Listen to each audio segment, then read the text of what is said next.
Ujú.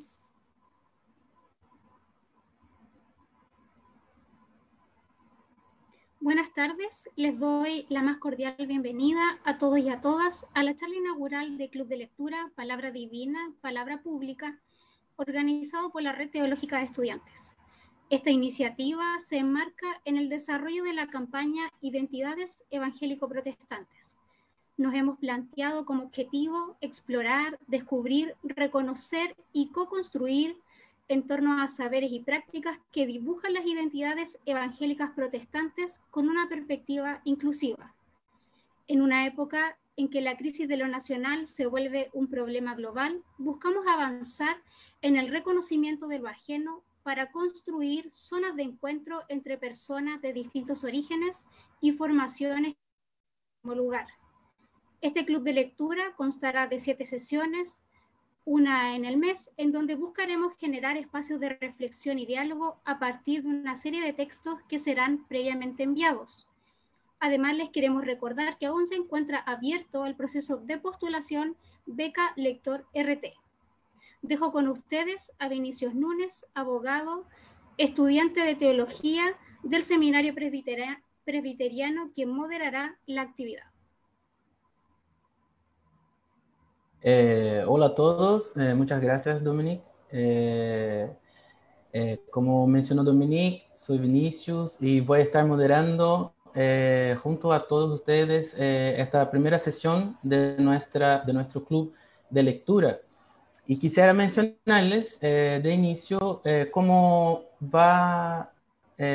será dada nuestra primera charla o esta primera sesión, que tendrá como primer momento una charla inicial que será compuesta por 2 ponencias a ser realizadas por nuestras invitadas y que tendrán como tópicos principales temas relacionados a cómo se ha ejercido la dominación desde los discursos en la tradición protestante, tanto en la génesis de la Reforma como en la fundación de las primeras iglesias en Chile, así también de qué manera ha circulado el saber femenino en las instituciones protestantes y cuál ha sido su recepción e impacto al interior de las comunidades de fe y en la esfera pública, y también cómo una investigación académica puede de alguna manera contribuir a la reflexión teológica en esta circunstancia. Entonces, luego de estas 2 ponencias que tendrán 15 minutos cada una, procederemos a un breve momento de preguntas y respuestas, por lo que les invitamos a que dejen sus preguntas, sus consultas, por los comentarios de Facebook de nuestra página en donde estamos transmitiendo este encuentro. Así que sin extenderme más, paso a presentar nuestras invitadas. Primero, Sandra Arraya Rojas, que será nuestra primera expositora. Ella es PhD, ¿no?, en curso en Spanish, Portuguese y Latin American Studies de King's College de Londres, y nos estará exponiendo hoy día acerca del campo intelectual femenino en la Reforma Protestante, la imprenta de Argula von Grumbach. Así que le paso la palabra a Sandra. Bienvenida, muchas gracias por estar con nosotros. Gracias, Vinicius. Gracias, Dominique, gracias, Red Teológica de Estudiantes, por esta instancia. Quiero, en realidad, responder a las preguntas que enmarcan este club de lectura, porque primero lo felicito por la iniciativa de poder conversar acerca de la literatura que ha sustentado en realidad la tradición protestante desde distintas maneras. Voy a compartir pantalla para poder compartir con ustedes algunas ideas.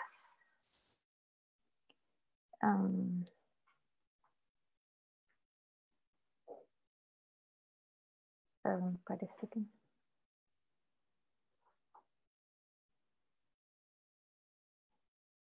Creo que no se puede. No. Bueno, para no perder tiempo, voy a voy a hacer mi intervención. Bueno, quiero en realidad hablar de, pensando en que la pregunta o el tema que dirige el club de lectura, en esta ocasión los textos que se compartieron están relacionados con el tema de la traducción, cómo se inciden las traducciones, ¿no es cierto?, en las lecturas que tenemos del relato bíblico y cómo eso conforma la identidad. El caso de Árgula von Brumbach creo que es muy pertinente para ejemplificar y ver las cosas que pueden hacer de un problema de este tipo. Voy a intentar a ver si puedo compartir de nuevo la pantalla. Parece que ahí puedo.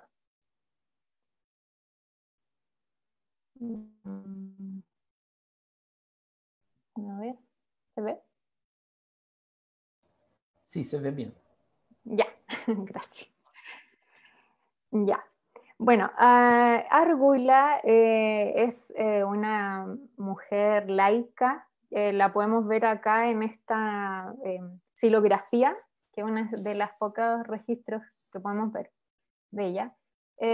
Nace en Alemania, en la corte, y Árgula en realidad fue criada en Múnich. Ahí recibió su educación y fue una educación bastante llena como de un ambiente bien religioso. Por lo tanto, ya desde muy temprano empieza a tener interés por el texto bíblico a partir de las traducciones tardomedievales en realidad. Quiero centrarme principalmente en cómo ella interpreta las escrituras y cómo esta relación con los textos sagrados empezaron a configurar también su mirada. Hay que considerar que ella fue un bestseller en la época. Estamos hablando de que ella nace en el año 1492 y murió aproximadamente en 1545 o 47, no se sabe. Pero su producción, su mayor producción se da en los primeros 20 años del siglo XVI y muchas de sus cartas fueron vendidas de manera que se tenía en esa época. ¿Cuál es lo que le ayuda a ella a divulgar su intelectualidad, su pensamiento en relación a las ideas de la Biblia y cómo se alimenta de la reforma? Eso no está claro en realidad. Es la tecnología. Gracias a su estatus social, ella tiene acceso a la imprenta. Y la imprenta que en ese momento estaba surgiendo y estaba compartiendo imágenes de este nuevo mundo que se estaba descubriendo, de América. Esta imprenta que abre las imágenes, que abre visualmente el mundo desde una geografía distinta, le sirve a ella para expandir intelectualmente el entorno. Entonces, cómo ella ve la imprenta le ayuda a posicionar su voz en medio de una tradición donde su voz incomoda. La imprenta pasa a ser para ella una herramienta escatológica prácticamente. Gracias a esa nueva herramienta, ella puede comenzar a compartir acerca de su visión, como cualquiera de los que, por ejemplo, estaban a cargo de imprentas, que muchos de ellos eran predicadores, pastores o estaban a favor de la reforma. De esa manera, los panfletos de Árgula empiezan a hablar acerca de la falta de tolerancia hacia las ideas de la reforma. Ella misma en Bavaria ve cómo amedrentan a muchos estudiantes en la Facultad de Teología porque empiezan a manifestar su apoyo hacia las ideas de la reforma. Entonces, esa injusticia, y también hay que sumar cómo ella ve, por ejemplo, la pobreza, demasiado materialismo por parte de la institucionalidad, toma la imprenta para hacer saber cuál es su opinión frente a esos problemas. Por lo tanto, principalmente ella se posiciona como una voz que deja el espacio doméstico, es casada, tiene 4 hijos, y se instala en la esfera pública a partir de su propia herramienta, ya a través de su propio discurso y a través de su propia tecnología. Entonces ella utiliza Árgula su conocimiento de las lenguas vernáculas, de la Biblia, de Dios. No es una persona que haya tenido acceso al latín, por lo tanto no tiene ese mismo nivel de discusión. Entonces constantemente ella utiliza su conocimiento como mujer para instalarse en la esfera pública. En general lo que vemos en Árgula es una literatura que responde a una crisis cultural, social, política y religiosa. Como tal, utiliza su voz para hasta configurarse como una profeta, más o menos. Ella se entiende así desde su narración. Por esto mismo usa mucho el panfleto, las cartas, y se enmarcan diferentes disputas públicas que tienen resonancia y generan esta venta de su literatura. La exhortación, por lo tanto, es un género que a ella le sirve mucho, y le sirve porque ve la Biblia como un libro de ordenanzas que puede ayudar a ordenar la vida social y eclesiástica desde una nueva forma de piedad. Es un mundo que necesita reorganizarse, que necesita una nueva estructura. Por eso mismo ella insiste en una visión anticlerical, y a través de una retórica muy sofisticada, llena de los que tuvieron la oportunidad de leer la respuesta en la disputa que ella tuvo con un anónimo, a lo mejor ya se dieron cuenta de la variedad de figuras retóricas, repeticiones, hipérboles, exageraciones que ella utiliza para poder plantear sus demandas y poder plantear su disputa. Hay en ese uso del lenguaje una visión dualística.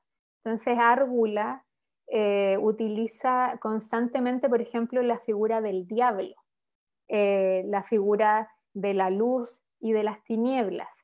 Utiliza también el tópico del cielo y el infierno, ya obviamente se relaciona con el cielo, y el infierno lo relaciona con todas estas personas que están tratando de censurar a los intelectuales de la Reforma.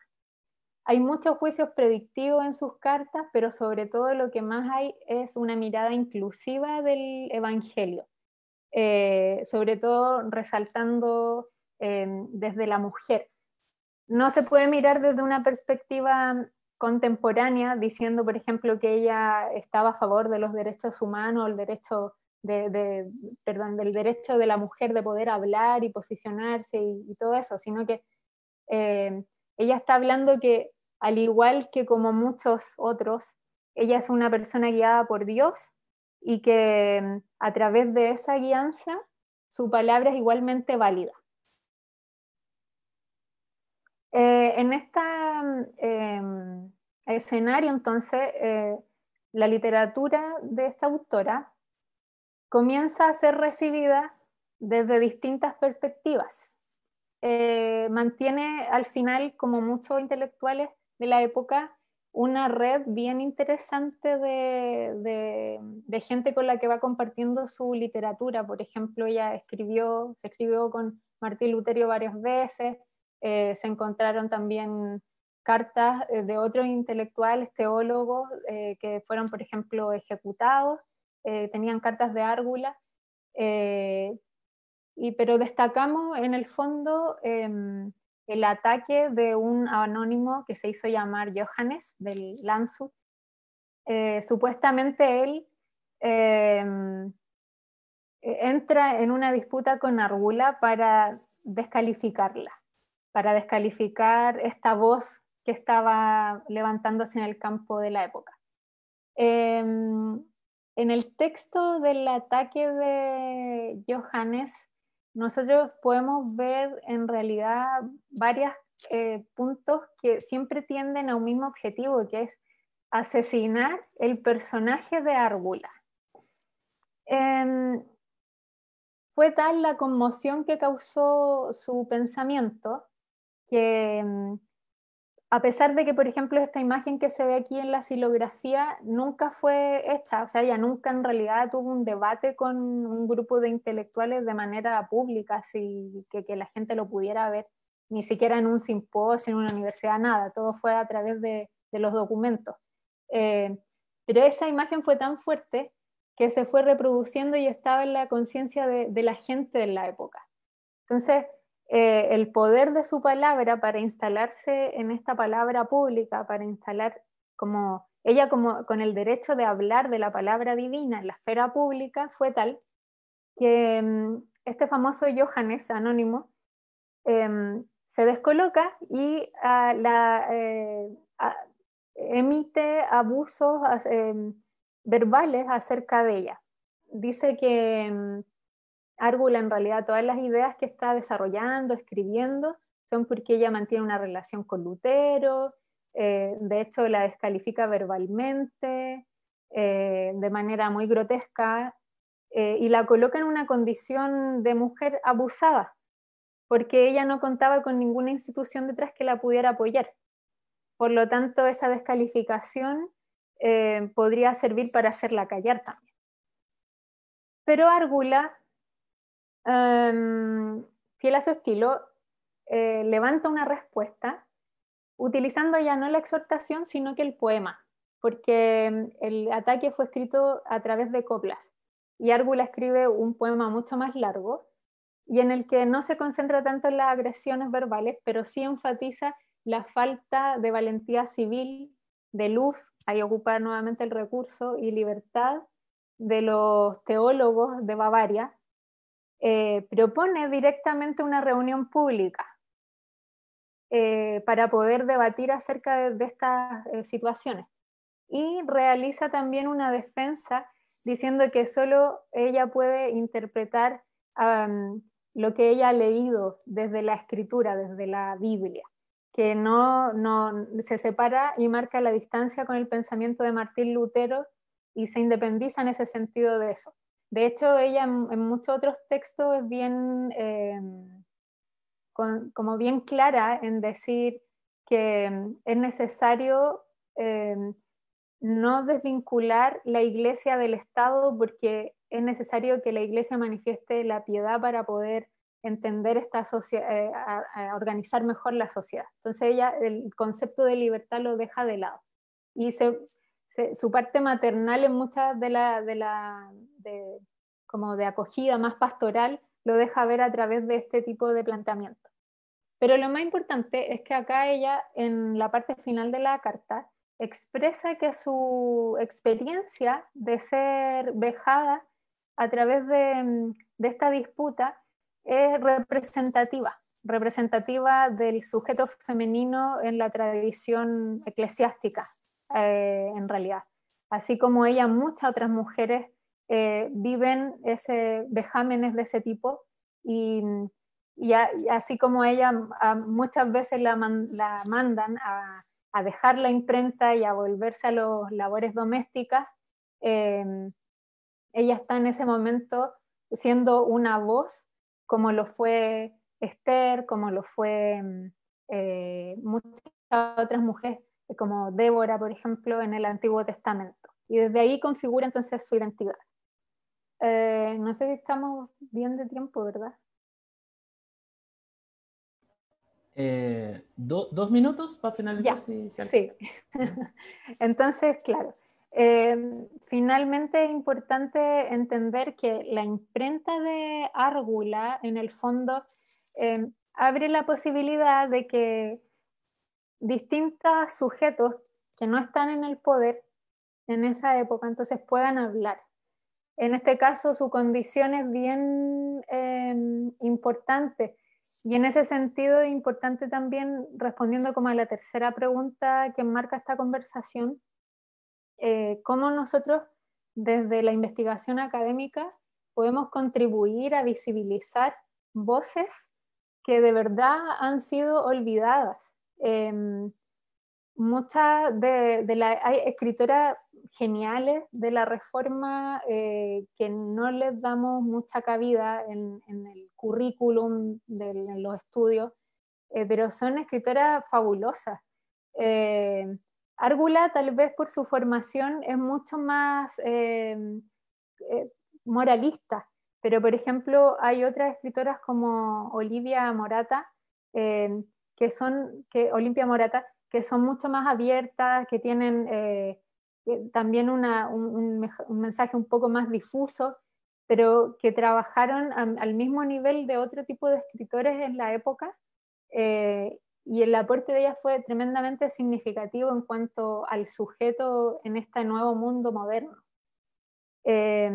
Y eso tiene consecuencias, porque, para terminar, esto tiene consecuencias obviamente en cómo nosotros nos entendemos hoy en la actualidad. Hablo desde la institucionalidad de las iglesias protestantes. ¿Dónde están las voces de las mujeres? ¿Quién ha hecho el trabajo de rescatarlas, de ir a su literatura personal? Porque es ahí donde la mayoría ha podido volcar su pensamiento, porque en la institucionalidad la verdad es que espacios en realidad no se les dan, los espacios se buscan cuando uno es mujer. Entonces hay un ejercicio muy importante de hacer,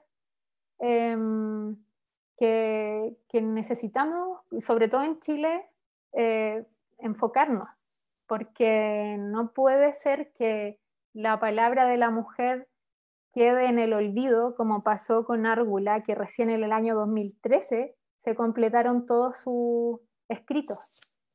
La verdad es que es un trabajo bien importante. Bueno, por ahora voy a dejar esas ideas en realidad. Ok. Ya, muchas gracias, Sandra. Muy interesante lo que nos compartes, sobre todo por considerar que, ¿no? Como sabemos, la historiografía, el autor Justo González, el historiador, considera que la historiografía acaba teniendo como cimas y valles, ¿no? Como lugares de personas que tienen más espacio de habla, en cambio otros que no tienen tanto espacio así, ¿no? Y así vemos que, claro, las mujeres de alguna manera no han tenido tanto espacio dentro de la historiografía, y poder conocer la historia, ¿no? De una intelectual, una persona, una mujer que influyó de una manera importante, ¿no? Es muy relevante para nosotros, incluso hoy día, ¿no? Y es muy interesante, sobre todo dentro de nuestra propuesta como red teológica, ¿no? De tratar de las identidades, ¿no? Que de alguna manera vienen de esta herencia también, que es desde la Reforma Protestante. Entonces, muchas gracias por su ponencia, que nos aporta mucho. Quisiera comentar a quienes nos están acompañando, quienes se conectaron después, quizás, que esta es la charla inaugural de nuestro proyecto, ¿no? Que se llama Club de Lectura, y esta charla está compuesta de dos ponencias, ¿no? La primera recién realizada por Sandra Raya, y la siguiente charla será expuesta por nuestra siguiente invitada. Y quisiera comentarles que si tienen alguna duda, consulta, pueden dejar por los comentarios de Facebook, para que al final nosotros podamos conversar un poquito acerca de las preguntas que nos lleguen. Y si alguien después de esta primera parte de las ponencias quiere sumarse a nuestro conversatorio que vamos a tener acerca de las lecturas que hemos realizado y que vamos a proceder a una conversación acerca de ellas, pueden hacer a través del enlace que está en nuestra fanpage, ¿no? Realizar la inscripción, ¿ya? Y así les enviaremos el enlace para que puedan conectarse luego al término de esta sesión inicial. Ya hoy día mismo a las 6 aproximadamente, si nos extiende un poquito,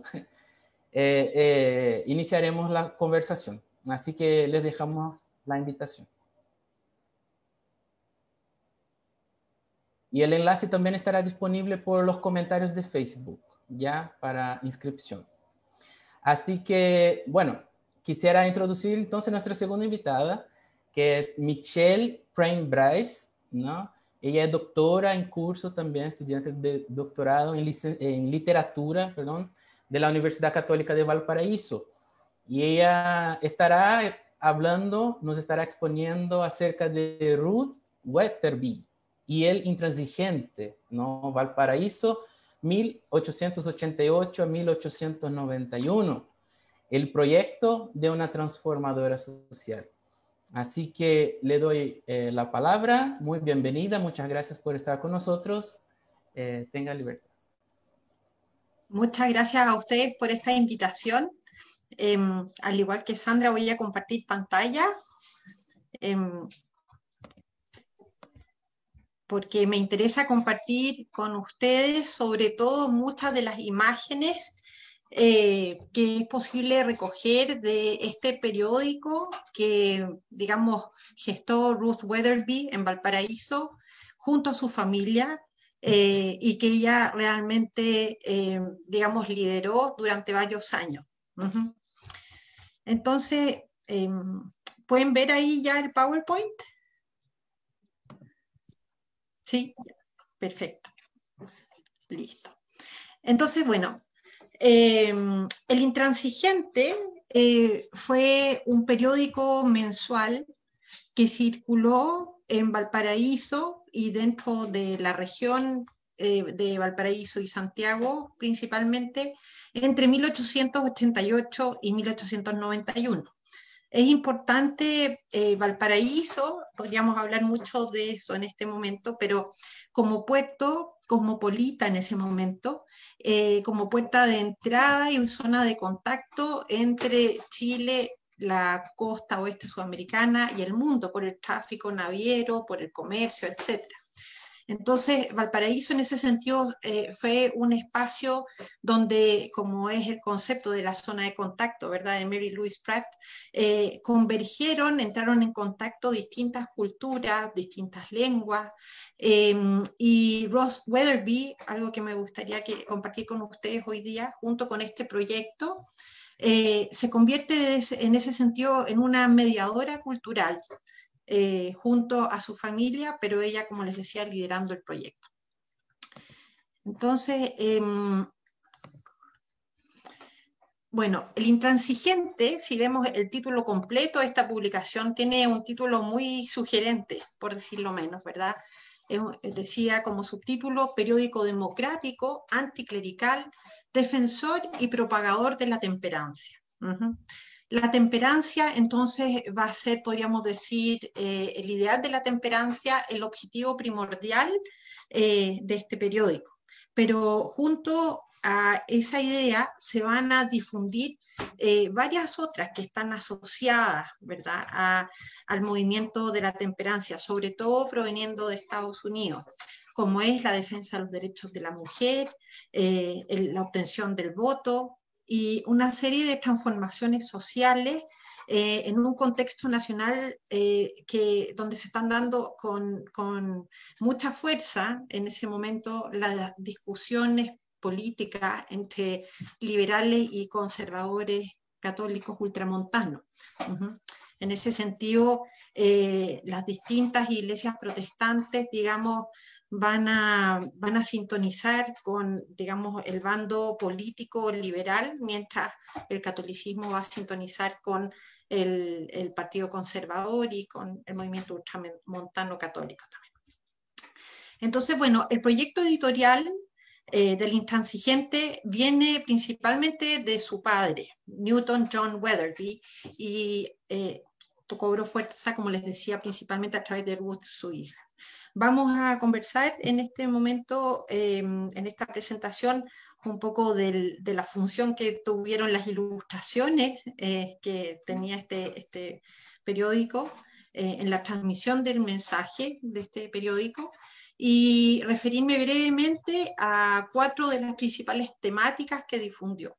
Junto a la temperancia, ¿verdad?, una visión de la mujer que se va empoderando no solamente en el ámbito doméstico, sino también en el ámbito social, donde su palabra, como justamente lo ha señalado Sandra en la charla anterior, se va haciendo pública y cada vez va siendo tomada más en consideración, pero en un momento muy álgido, ¿verdad? Las últimas 3 décadas del siglo XIX y las primeras del siglo XX, en lo que es la lucha política, como decíamos antes, por la igualdad de derechos femeninos, en cuanto a derecho a propiedad, derecho a voto, etc. Entonces, un tema va a ser la temperancia, el otro la mujer, y el otro va a ser la masonería junto al libre pensamiento y al protestantismo, ¿verdad? Porque es importante que ella con su familia fueron miembros activos, por ejemplo, de la Logia Esmeralda en Valparaíso, y donde la temperancia tenía, digamos, un rol muy importante. Y por último, una mención muy breve al anticlericalismo, que también va a aparecer recurrentemente en este periódico. Si es que alcanzamos al final de esta charla, vamos a hablar un poco cómo este periódico es un caso de lo que la crítica, la teoría, digamos, que estudia la cultura impresa, periódica, denomina Foreign Language Press, o sea, prensa en lengua foránea, que normalmente se dio al interior de grupos migrantes, inmigrantes, digamos, comunidades diaspóricas, etcétera, que normalmente publican en una lengua diferente a la del país donde se publica, como sería el caso de la prensa anglosajona de Valparaíso, publica en inglés, o en un idioma distinto a la lengua de origen propia, como para adaptarse al espacio donde se llega, que es el caso del Intransigente, porque pese a ser de origen norteamericano, la familia Weatherby, ellos publicaron en castellano para poder llegar, como decíamos, con este mensaje, digamos, a los lectores. Y también vamos a ver al final, espero, un poquito de esta figura como mediadora cultural. Entonces, brevemente, referirnos a Newton John Weatherby, ¿verdad? El padre de Ruth, que nació en 1836 en Nueva York, Estados Unidos, y murió en 1912, creemos que acá en la quinta región de Chile. La madre, John, en primer lugar, llegó a Chile, digamos, para ser vendedor de Biblia, o sea, repartidor de Biblia en la sociedad bíblica, digamos, en Santiago, luego en Valparaíso. Y en Valparaíso va a conocer a Rosario Vicencio, que se convertirá en su esposa. Entonces, acá en Valparaíso, en el fondo, Ruth, van a nacer 9 hijos de este matrimonio, y entre ellas Ruth, van a estar siempre en un espacio de tensión cultural, o también podríamos decir de transculturación, de mediaciones culturales entre su cultura de origen norteamericana, ¿verdad?, estadounidense, de la zona, decíamos, de Nueva York, y la cultura chilena. Y en ese sentido van a actuar como, en este espacio que decíamos Valparaíso como zona de contacto, van a actuar como vector, digamos, de difusión de varias ideas que ellos traen del presbiterianismo, digamos, norteamericano, acá en Valparaíso, y bastante vinculados a la figura de David Trumbull también. Ruth Weatherby en sí nació en 1874 en Valparaíso y murió bastante joven, ¿verdad?, en 1911. Ella fue directora de este periódico, El Intransigente, en sus últimos 2 años, en 1890 y 1891, año ¿verdad?, de la Revolución del 91, donde también es otro tema, pero se enfrentan también parte de estas ideas en el contexto político. Y en 1892 sabemos también, dentro de los pocos datos que hemos podido coger de ella, que detenta el cargo de capellán de la Logia Esmeralda en Valparaíso. Como decíamos, ella junto a su familia fueron miembros importantes de la masonería porteña. Entonces vamos primero al tema de la temperancia.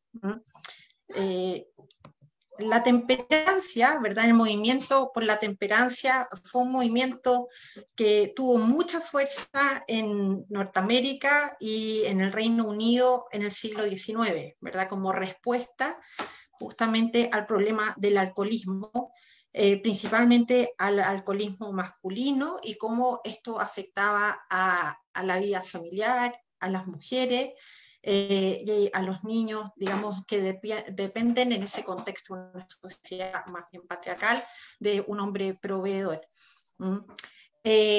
Esta imagen es muy bonita, ¿verdad? Se llama The Drunkard's Progress, es una parodia de alguna manera de Pilgrim's Progress, donde aquí vemos el avance del que primero, de izquierda a derecha, ¿verdad? De un hombre que empieza a beber pues, socialmente, empieza a convivir, a tener vida social con el alcohol y después se va yendo más bien hacia el mundo de los amigos, abandonando la familia y después cae en franca decadencia, digamos, en un extremo, podríamos decir, autodestructivo. Y abajo vemos, ¿verdad?, a una mujer con cara, ¿verdad?, congojada de la mano de su hijo. Entonces, de alguna manera, esta imagen de uno de los litógrafos estadounidenses más famosos de la época advierte que incluso el beber moderadamente puede conducir al desastre del hombre. Hay distintas tendencias dentro del movimiento por la temperancia. Algunos recomendaban, digamos, la ingesta de alcohol moderada y hay otros, ¿verdad?, que iban al límite de la abstención radical y total, ¿verdad? Entonces, abajo, en esta misma imagen, como decíamos, vemos a las víctimas del alcoholismo, que más que la persona que es alcohólica en sí, son quienes dependen de esta persona, ¿no? Su mujer, sus hijos o eventualmente las personas de la tercera edad. Entonces, aparecen una serie de grabados norteamericanos muy bonitos, reproducidos en este periódico. ¿Ya? Aquí nuevamente vemos esta imagen del hombre que carga con una botella, la mujer sufriendo por esto, ¿verdad?, con su bebé en la falda. Entonces, hay una serie de imágenes que son muy potentes en transmitir este mensaje de la temperancia, que Ruth Weatherby y su familia importaron directamente de Estados Unidos y difundieron en el Intransigente.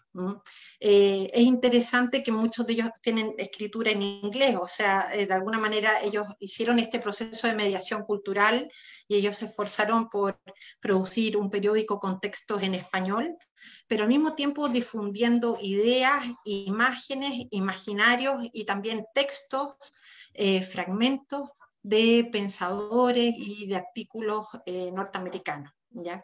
Uno de los autores que es más recurrentemente publicado en el Intransigente, digamos, es este litógrafo Félix Octavio Scar Darley, que fue un ilustrador muy famoso, que por ejemplo apareció en la revista Harper's Weekly, en muchos libros del momento, libros de, digamos, de Charles Dickens, de Nathaniel Hawthorne, muchos autores que eran muy leídos en el momento fueron ilustrados por Darley.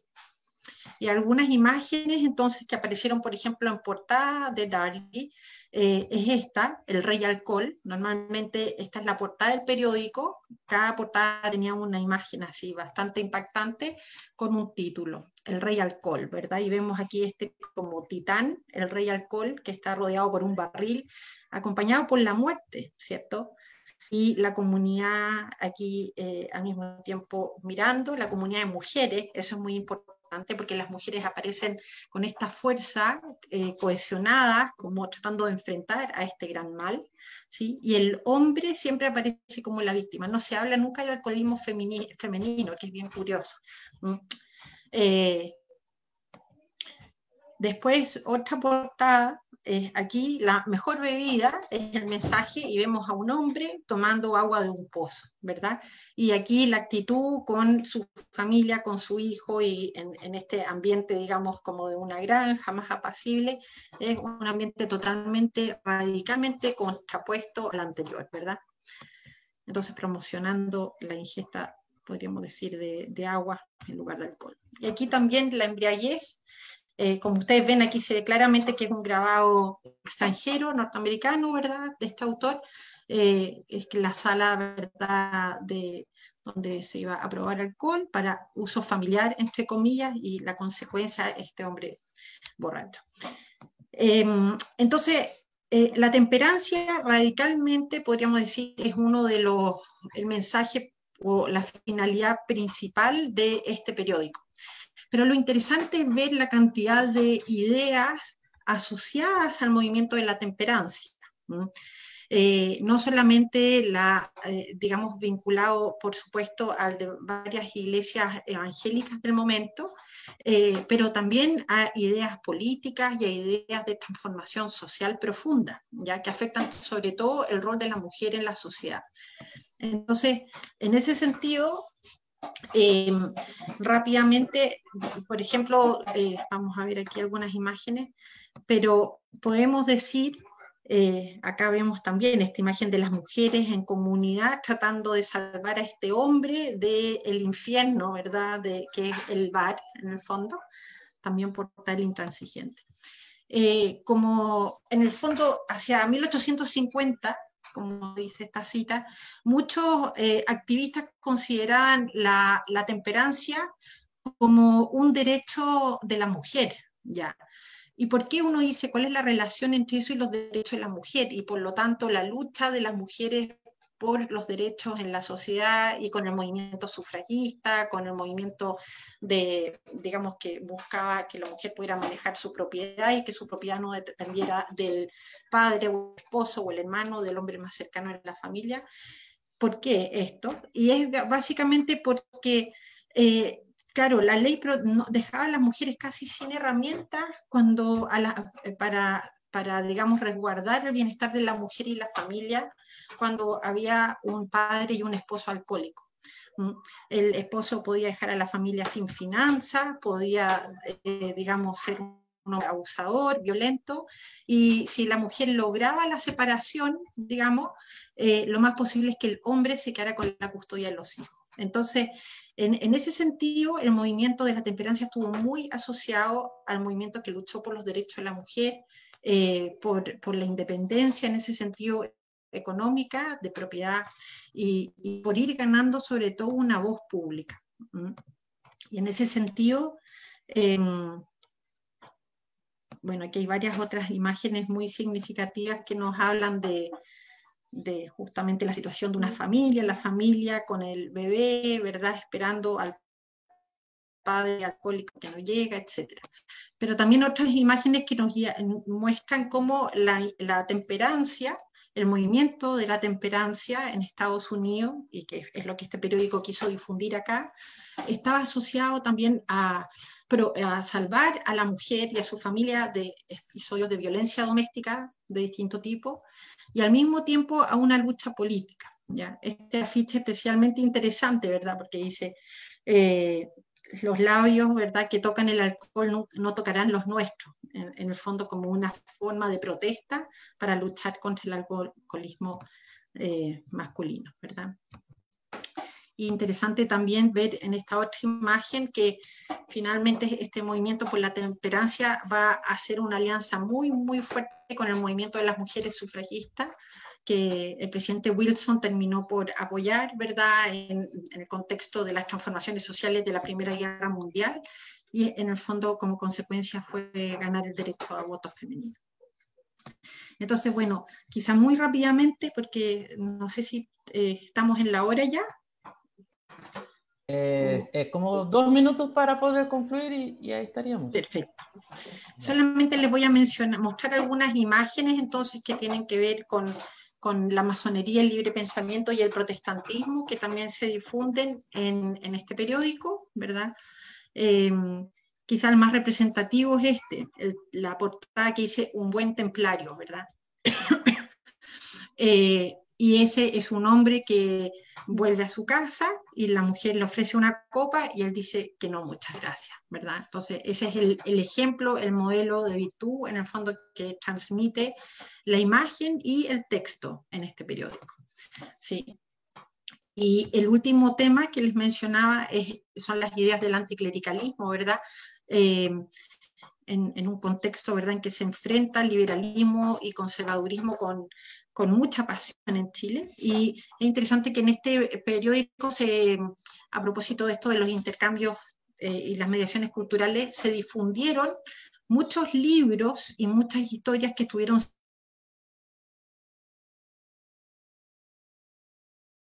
en Chile por la Iglesia, al mismo tiempo dentro de este diario. Michelle, ¿Sí? ¿Estamos en la hora? no, se cortó ¿Sí? la última frase que usted dijo, no logramos entender. La última frase. Ah, ¿ahora se escucha mejor? Sí, ahora sí.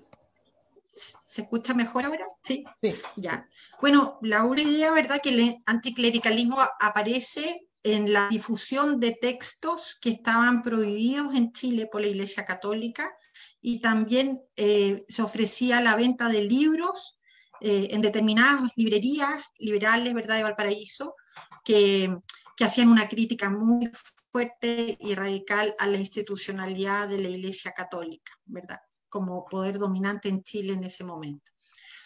Entonces, bueno,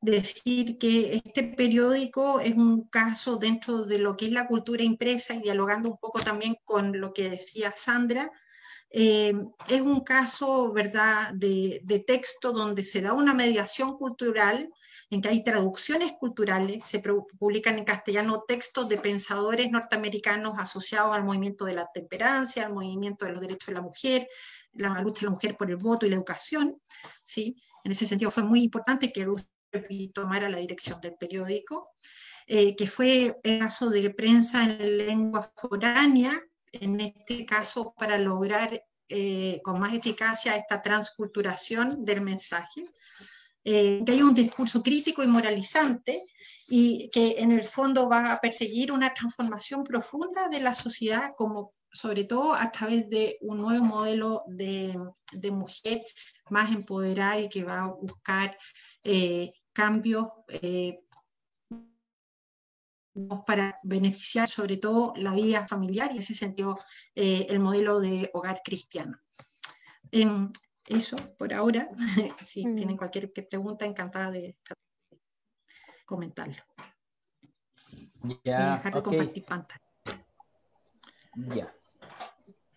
Muchas gracias, Michelle. En realidad, muy esclarecedora su participación, nos aporta mucho, sobre todo con relación al tema de los derechos de la mujer y la necesidad de la lucha, ¿no? Y de poder buscar conquistar el reconocimiento de esos derechos, ¿no? Y de alguna manera resguardar las mujeres también.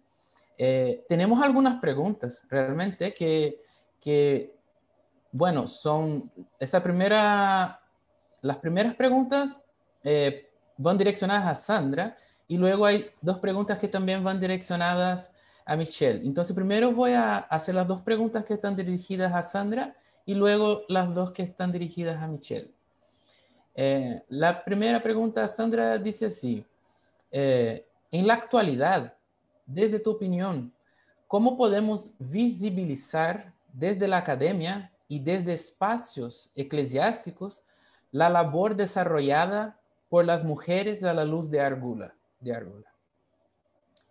Y si menciono la segunda de inmediato, dice así: ¿se podría decir que la voz de Argula es un tanto contrahegemónica? Ya. Gracias, Vinicius.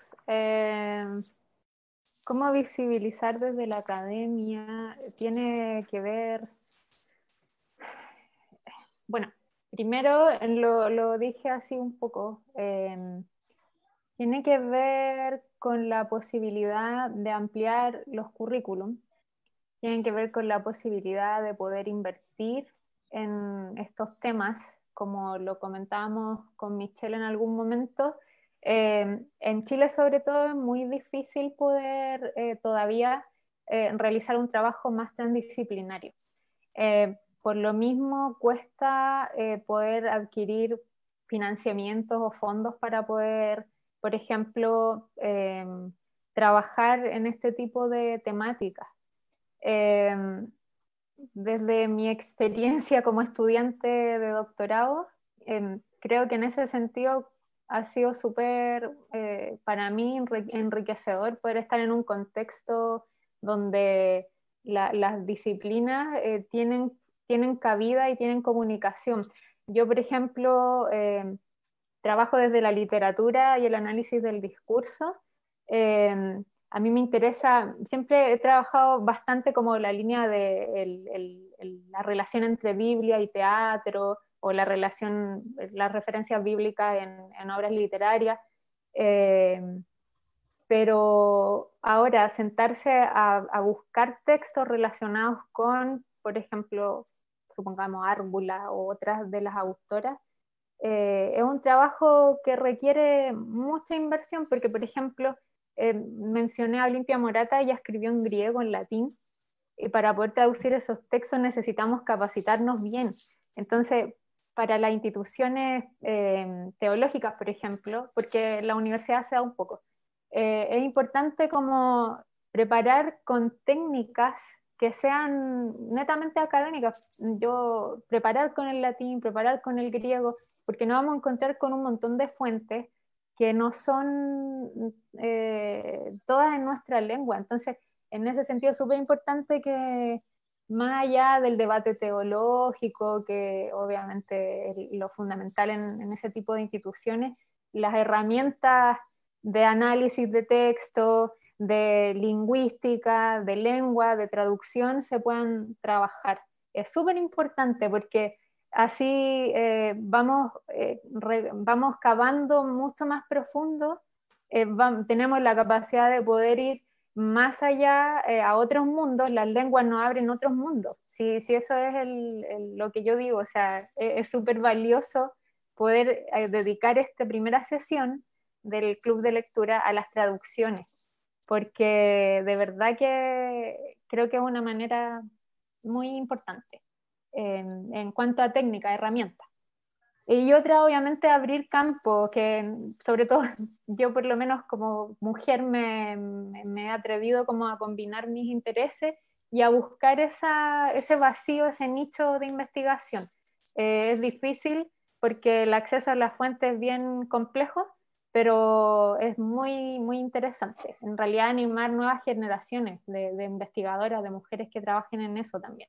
Porque somos nosotras mujeres, tenemos que hablar nosotras desde nosotras, no pueden hablar por nosotras. Y lo último, claro, la voz de Árbula obviamente es una voz en la Reforma. Yo tampoco no estoy hablando de Árbula como teología y sistematización del estudio, porque de hecho ella nunca se plantea así. Ella efectivamente es una mujer laica, no sabe latín, está completamente apartada de los vínculos institucionales, de la educación ilustrada de la época, y es una voz que podríamos decir contrahegemónica en el sentido de que, por supuesto, plantea su oposición hacia un sistema que ella ve podrido desde su visión apocalíptica. De ahí la urgencia y cómo lo plasma a través de su escritura.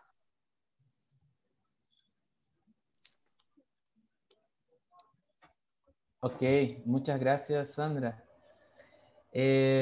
Bueno, también en ese sentido, ¿no? Con relación a las interpretaciones, en fin, de alguna manera también vinculada a las traducciones, las dos preguntas siguientes van destinadas a Michelle. Y la primera pregunta dice así: ¿cómo podemos hacer interpretaciones más inclusivas hacia la mujer? Y una segunda pregunta es: ¿por qué cree usted que en la actualidad hay una carencia de producción literaria como periódicos? Y claro, de alguna manera eso vinculado a lo que usted comentó en su presentación. Sí. Muchas gracias, Vinicius, y gracias por las preguntas. La primera, cómo hacer interpretaciones más inclusivas hacia la mujer, ¿verdad? Yo creo que lo que estaba diciendo Sandra en un principio nos da la clave, ¿verdad? Necesitamos mujeres más preparadas para que sean las mujeres muchas veces las que hablen por las mujeres, ¿no? Por ejemplo, estoy pensando, me acordé ahora precisamente del ensayo de Virginia Woolf, Un cuarto propio, que ella dice, bueno, los hombres siempre en sus novelas han descrito a las mujeres, pero ¿cuándo van a ser las mujeres las que van a escribir sobre los tipos femeninos? ¿Verdad? Entonces, dentro de la historiografía, ¿verdad? O los estudios literarios y culturales pasa lo mismo. O sea, en la medida en que hayan más autoras mujeres, no exclusivamente mujeres en ningún caso, pero en la medida que haya más mujeres haciéndose cargo de mujeres, creo que vamos a ir logrando visiones más inclusivas también, porque es inevitable que haya una cierta simpatía, ¿verdad?, con los temas que trabajaban las mujeres, a lo mejor con experiencias de subalternidad, de una u otra forma.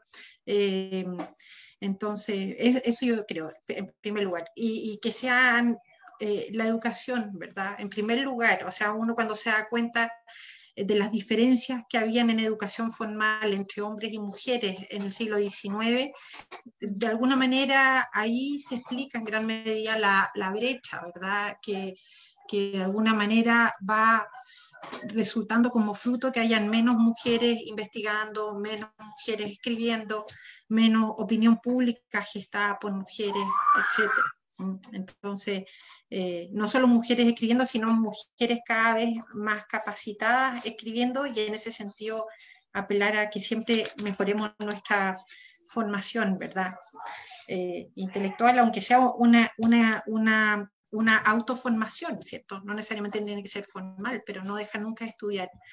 Y en segundo lugar, la carencia de los medios, de los periódicos impresos, me imagino, ¿cierto?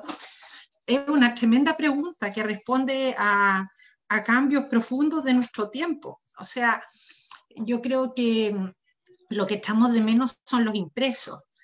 Sandra también y yo hemos estado hablando de cultura impresa, pero sabemos que en los últimos 30 años, con la revolución de Internet, no es que ya no existan periódicos, sino que lo que pasa es que está cada vez más habiendo más publicaciones solo online, y está retrocediendo el periódico impreso, ¿cierto? Y que quizás nosotros que crecimos con el objeto diario, el objeto libro en nuestras manos, vamos a tener que ir adecuándonos a leer en pantalla. Evidentemente, no sé si la pregunta apuntaba a ciertas secciones de diarios, de periódicos, etcétera, porque eso también es muy interesante. Los periódicos se han ido transformando, hay secciones que ya no se consideran, hay secciones nuevas, y ahí también hay un trabajo, o sea, hay una crítica también a cómo ha ido respondiendo la industria del periódico y periodística a lo mejor a criterios más de mercado que a criterios más ideológicos, o a criterios más altruistas también a veces, ¿verdad? Entonces, sí, es una gran pregunta esa. Yo creo que la estamos viendo en desarrollo en este momento. Claro, de alguna manera la estamos viviendo. Exacto, ¿verdad? Estamos viviendo esta transformación. Claro. Siempre se habla, ¿verdad?, que la revolución de imprenta, en la época que está hablando Sandra, de alguna manera igual en este momento, cambiando de sustrato. Vamos pasando del sustrato papel a sustrato digital en el fondo. Claro. Muchas gracias, Michelle. Muchas gracias, Sandra, también. Muy interesante esta primera sesión, esta primera parte de nuestra primera sesión de nuestro club de lectura. Les agradezco muchísimo por su participación, les agradezco muchísimo por sus ponencias, por sus ideas y por la participación también de quienes nos están viendo por transmisión y que dejaron sus preguntas, sus consultas. Antes de finalizar, yo quisiera también aprovechar de comentar que como RTE tenemos nuestro concurso también que se llama Mi Libro Favorito, ¿no? En el cual estuvimos compartiendo, subiendo videos, ¿no? De distintas personas, alumnos de distintos seminarios, etcétera, que han comentado acerca de sus libros favoritos y hicimos un concurso en ese sentido y quisiera en ese momento poder comentarles los ganadores de nuestro concurso. Así que les felicitamos mucho a todos los que participaron, a todos los que estuvieron ahí, que nos enviaron sus videos, enviaron sus aportes. Y quisiera felicitar y comentar que nuestro segundo ganador, o quien ganó y quedó en segundo lugar, fue Juan Trujillo, ¿ya? Así que Juan Trujillo se ganó un regalo, un recuerdo, ¿ya? Que es un libro que se llama La Fiesta del Espíritu, de Darío López, ¿no? Un teólogo peruano. Y decimos que Juan Trujillo, si nos está viendo ahí, que nosotros vamos a entrar en contacto contigo para poder pasarte tu premio. Y así también, nuestro primer lugar quedó para Rodrigo Cáceres. Así que felicitamos mucho a Rodrigo por su participación, por su video, por su aporte con nosotros. Y comentamos que su premio será entonces un libro llamado Religión y Juventud, el impacto de los cambios socioculturales en los procesos de transmisión de la fe, ¿no? Que es producto ahí de investigaciones que están bajo la coordinación del doctor Luis Bamondes. Así que agradecemos mucho la participación de todos, felicitamos a los ganadores y nuevamente yo invito a todos que nos están acompañando que si tienen interés, que puedan inscribirse por el enlace que están en los comentarios de Facebook para participar con nosotros en nuestra segunda etapa o nuestro segundo momento, nuestra segunda parte de esta primera sesión del Club de Lectura, que será un conversatorio, ¿no? Una conversación acerca del libro que estamos, que leímos, ¿no? Que trabajamos durante las últimas semanas. Y aunque no hayas leído el libro, no hay ningún problema, serás muy bienvenido si quieres participar con nosotros. Así que dejamos la invitación. Ya agradecemos a todos, agradecemos a Michelle una vez más, agradecemos a Sandra también. Y quisiera preguntar si Dominic quisiera decir alguna otra cosa más. Solo agradecer y invitarles a la segunda parte de nuestro club de lectura en el enlace que se envió por correo electrónico. Así es. Así que muchas gracias a todos y Dios les bendiga. Muchas gracias. Gracias.